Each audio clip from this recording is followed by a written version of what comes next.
YouTube comment செக்ஷன்ல ஒருத்தர் செமன்னு போடுறதுக்கு பதிலா சேரன்னு போட்டு வச்சிருக்காரு. இன்னொருத்தர் வாழ்கன்னு போடுறதுக்கு பதிலா வாந்தின்னு போட்டிருக்காரு. என்னடா தமிழை இப்படியெல்லாம் வச்சு செஞ்சுட்டு இருக்கீங்க? இப்போ எல்லாம் ஃபேஸ்புக், இன்ஸ்டாகிராம்னு எல்லா இடத்துலயும் கமெண்ட் தான் நம்ம கெத்து. ஆனா அங்க நம்ம பண்ற ஒரு ஸ்பெல்லிங் மிஸ்டேக் நம்மள மொத்தமா அசிங்கப்படுத்திடும்.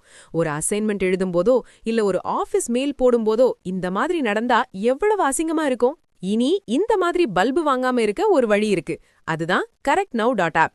நீங்க ஒரு கமெண்ட் போட்டாலும் சரி இல்ல ஒரு பெரிய பிசினஸ் மெசேஜ் அனுப்பினாலும் சரி, அதை இங்க போடுங்க. ஒரு செகண்ட்ல சந்திப்பிழை முதல் ல ள ழ வரைக்கும் எல்லாத்தையும் அடியோட மாத்தி உங்கள ஒரு கிளாசிக் ரைட்டரா மாத்திடும். தமிழ் மட்டும் இல்ல, 50க்கும் மேற்பட்ட உலக மொழிகள்ல நீங்க ஒரு ப்ரோ ஆகலாம். ஸ்டூடெண்ட்ஸ், பிசினஸ்மென், ஏன் இன்ஸ்டா கிரியேட்டர்ஸ் வரைக்கும் எல்லாருக்கும் இது ஒரு வரப்பிரசாதம். இனி கமெண்ட்ல தப்பு பண்ணி கலாய்க்கப்படாதீங்க. இப்பவே விசிட் பண்ணுங்க correctnow.app. தமிழ தெளிவா எழுதுங்க.